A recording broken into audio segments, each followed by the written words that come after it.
This episode of Midco Sports Magazine is presented by Scheels and Sanford Orthopedics and Sports Medicine.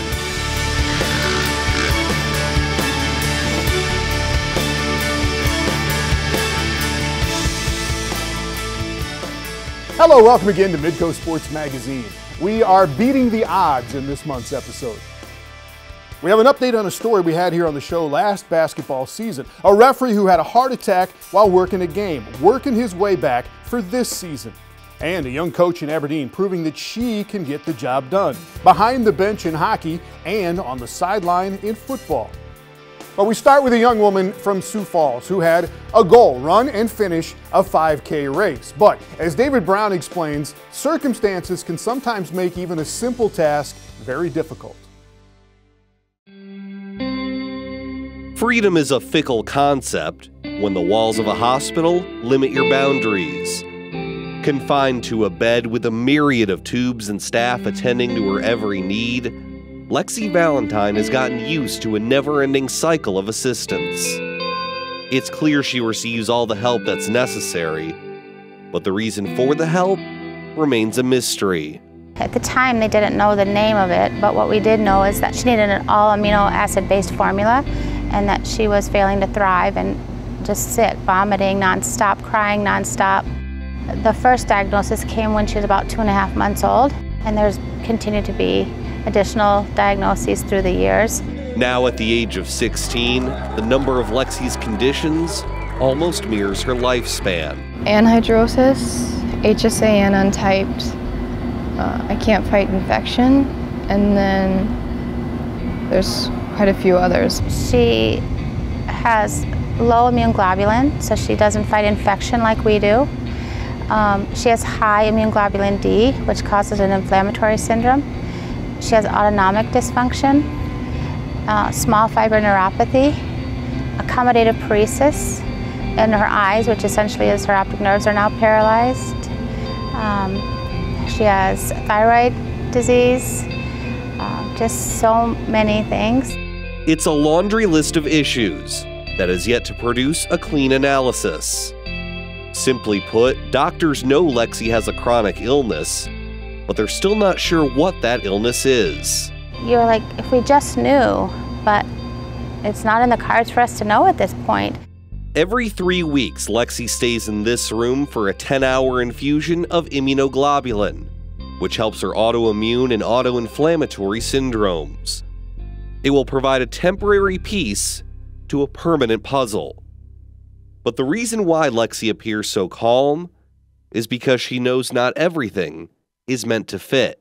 There are definitely kids who are, or people who have it a little bit easier than me, and then there's definitely people who have it a lot harder than me, and it's just what I deal with. Outside of her usual treatment, Lexi stays close to the medical world, volunteering at the Sanford Sports Science Institute in Sioux Falls. It's a field that fascinates her because she learns more about both the profession and herself every single day. Our primary role is to perform athletic health and performance research. I know it's been a really tough road for her, and she's really overcome a lot of challenges, and what's really inspiring is that she's kept a really positive attitude throughout it all. Medical challenges are one thing, but personal challenges, that's a whole different story. In a world that's been so complicated, Lexi decided last year she wanted to do something simple: run a 5K. I was volunteering at the Sioux Falls Marathon, and it kind of just, I thought I might want to do that. And we thought, how are we going to do this? But okay, we're going to help you do this. You know, I know Lexi well enough to know that when she kind of sets her mind to something that we're going to at least give it a dang good try. Here we go. Lexi started training almost immediately, yet following a routine was anything but. Simply getting ready for the 5K provided a new set of obstacles. We've been doing therapy on my legs then because I have shin splints, and then I've had to start inhalers because I have inflammation in my lungs, so it's really hard to breathe when I exercise especially. Sweating is the normal mechanism for how we cool our bodies. And Lexi's body just simply doesn't sweat as much as the typical individual. The body produces heat and you have to get rid of it. And if you don't have that sweat mechanism to get rid of the heat, you're at risk for overheating, and that's one of her challenges. It's challenged her body and pushed it to points where we wondered, is she going to be able to pull this off? Ready, set, let's get it.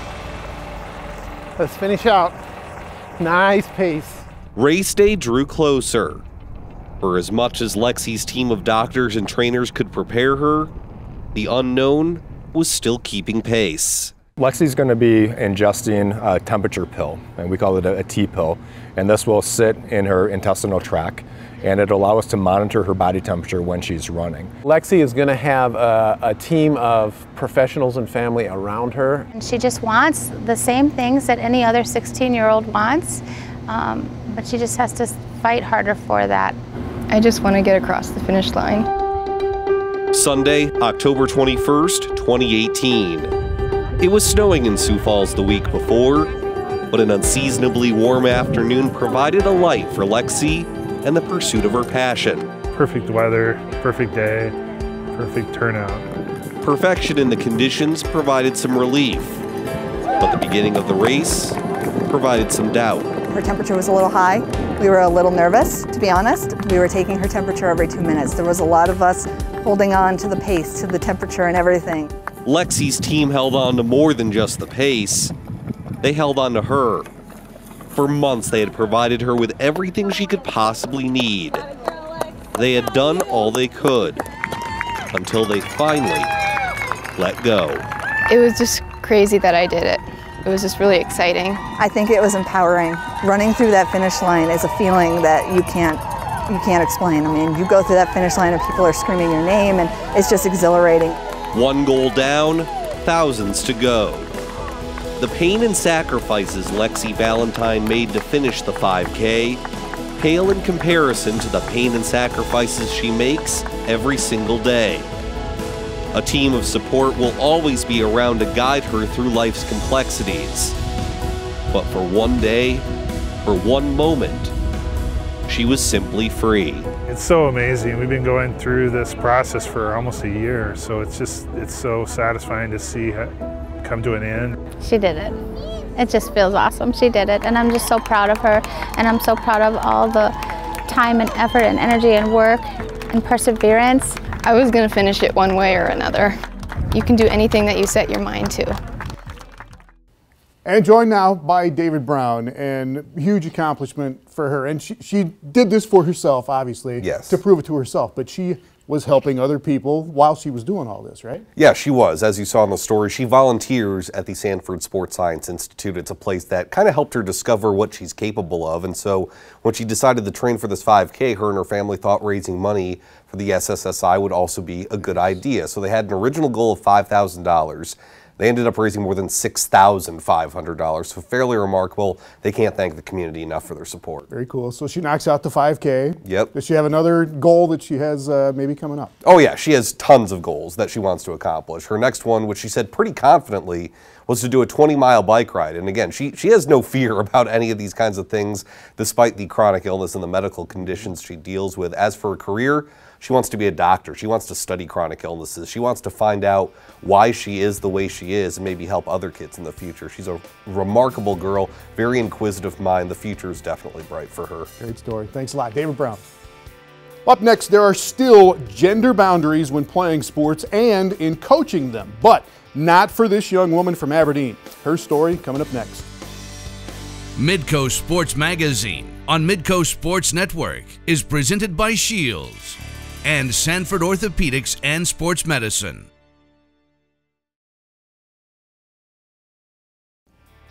Welcome back to Midco Sports Magazine. You probably heard of Becky Hammond, who's from Rapid City, South Dakota. Well known for pushing boundaries. She is coaching men's basketball at the highest level in the NBA with the San Antonio Spurs. Well, there is another young woman from South Dakota, also from Rapid City, who is knocking down some walls as well. Move around, girls. Sometimes in sports, you get pointed in the right direction at a young age. Shelby Edwards started playing basketball in grade school. I'm 5 foot tall and I'm not very good, so I knew that right away, and hockey season and basketball at the same time. So hockey is where she would make her mark. She played soccer and baseball and softball in middle school, but as a young teenager, hockey won out, and her drive and determination started to show. They had to learn to skate and to learn to play hockey at the city rink, so I played in that for a couple years to know the game, and I spent a lot of time at drop-in trying to teach myself how to play. As a high schooler in Rapid City, she played for the Rushmore Thunder. She liked the fact that hockey was still somewhat of a new sport for girls in South Dakota. She liked the fact that it takes a lot of practice and perseverance. And she loved the fact that it was rough and tough. There's no checking in girls hockey, but sometimes take a penalty or two just to get some frustration out. After graduation at Rapid City Central High School, she thought about playing college hockey at a Division III school in the Twin Cities. But South Dakota State had a women's club team at the time. And through her high school playing days, Shelby had gotten to know the coach of the Brookings Rangers girls high school team. She also discovered that she had a love for teaching. When I was in high school playing my junior year, we had a lot of really young girls that started playing hockey at that time, probably 8 years old. So we would mentor them. And that was something that I really enjoyed, so that kind of helped me decide that I want to be a coach, and actually that's what made the decision for me to want to be a PE teacher too. So while going to school at SDSU, she started coaching the girls' JV team in Brookings and eventually took over as the Rangers varsity head coach. After college, Edwards continued to set goals and blaze trails and knock down doors. She moved to Fremont, Nebraska, and started the first women's hockey program at Midland University. She earned a master's degree in education. She attended development camps put on by USA Hockey, and Edwards is currently Director of Development for girls hockey for the South Dakota High School Association. Her mission is to get more girls involved in the game and help them continually progress to higher levels of play. I don't want any girl, no matter if they're on my team or another team in the state, to think that, just because you're from South Dakota that you can't advance in women's hockey. In 2016, Edwards started teaching at Simmons Middle School in Aberdeen. She was a volunteer assistant for the Aberdeen Cougars girls varsity team for 1 year and took over as the head coach this past season as the Cougars won their 4th straight state championship. Her coaching style is definitely tough love. She admits that she yells a lot. Who wants to be on the varsity team? Let's go, push it! And hopes that her players hear what she is saying, not how she's saying it. I like to win games. I'm competitive, but I'm more concerned about making sure that I have good people. If you're good at hockey, but you don't perform in the classroom, or you're just a terrible person, that's not what I want. Edwards comes across as someone who knows what she wants and makes a plan and goes and gets it. Is she a gender pioneer? Yes, but to her, it's not a big deal. To her, a coach is a coach. Obviously, I coach football. I think it can go both ways. That's right. Edwards also coaches football. She is the first female football coach in the Aberdeen Central School District. I worked for the SDSU football team while I was there, so that's something I had a big interest in doing. She knows the game. She knows the skills that are required to play the game, and she teaches them very well. Edwards says she likes Aberdeen, just bought a house and is staying put for now. And when it comes to coaching, she is proof that the best candidate is not necessarily the right man or the right woman, but the right person for the job. She's really good with kids. Doesn't matter whether it's in the classroom or on the ice or on the football field. She's just good with kids. But at the end of the day, hopefully they walk away from it and their parents saying that I've done some good and am a positive person for their child to be looking up to. More to come on Midco Sports Magazine, but first, this month's Science of Sports, featuring South Dakota native and professional golfer Kim Kaufman. Sports science is really understanding the physiology and the biomechanics behind athletic performance and health and safety. People don't always think of golf as an endurance sport, but it really is. So these athletes are competing for multiple days for many hours at a time. This is often under really hot and humid conditions. With Kim, she performed a sweat test so that we could understand what her body loses in terms of sweat fluid and electrolytes. I know that she has taken our recommendations and developed a hydration strategy that she carries into all of her competitions. So she plans ahead with her snacks and her hydration options, she's found that it's had a noticeable difference on her game and the way that she feels. Midco Sports Magazine on Midco Sports Network is presented by Scheels and Sanford Orthopedics and Sports Medicine.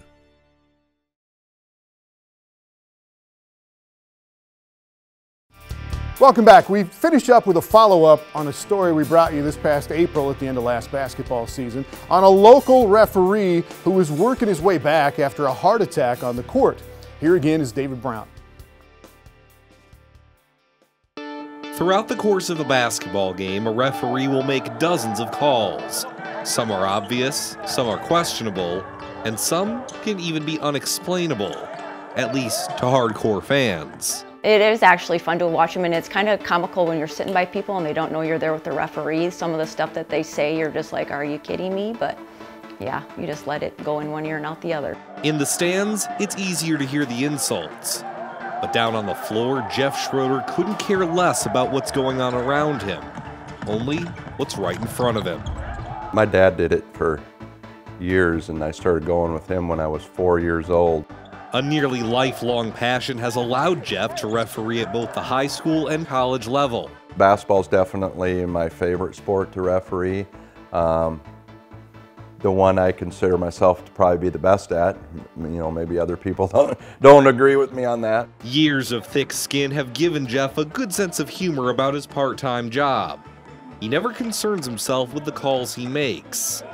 But one day, unexpectedly, a call would be taken out of his hands. December 31st, 2017, Marshall, Minnesota. Jeff and two friends are officiating an afternoon matinee between Wayne State and Southwest Minnesota State in the NSIC. A new year was on the horizon, but Jeff simply wanted a week-long cold to go away. So I got up on Sunday, everything was fine. I actually went out, I scooped the driveway out on Sunday. No issues, no nothing. Met my partner, went to the game. Near the end of the first half, Jeff started to feel fatigue. He assumed it was just a residual effect of his cold, but at halftime, sitting with his crew in the locker room, he thought about just staying put. You know, I looked over at my partner and I just said, hey, you guys might have to finish this with two because I'm exhausted. You know, I was just having problems, you know, getting up and down the floor. Eventually, Jeff decided to try and finish the game. About midway through the second half, Jeff started stumbling on his way back down the court before collapsing. It was actually really weird because I could hear everything, you know, just like normal. And then everything just went silent, but everything was still going on. You know, the game. It's like a movie, you know, just boom, and then just got silent. And my legs just flat gave out. Jeff had suffered a heart attack. Thanks to some quick thinking by those in attendance, as well as the use of an automated external defibrillator, or AED, Jeff was revived. I don't remember anything at the gym. Apparently, after they shocked me, I was talking to them right away. You know, things like that, but I don't remember any of that. Jeff was airlifted from Marshall to Sioux Falls, where his wife, two kids, and friends in the officiating community were standing by. The next day, Jeff underwent emergency quadruple bypass surgery. It was only after the procedure that Jeff learned what actually happened. I never would have ever guessed at 46 years old that I was going to have a heart attack. If you'd have told me that day when I woke up, you're going to have a heart attack on the basketball floor, I would have said, you're crazy. What was even more shocking to Jeff was hearing his doctor tell him it was only a matter of time before something like this happened. I looked at him straight in the face and I said, did this happen for me reffing this game? And he said, by all means, no.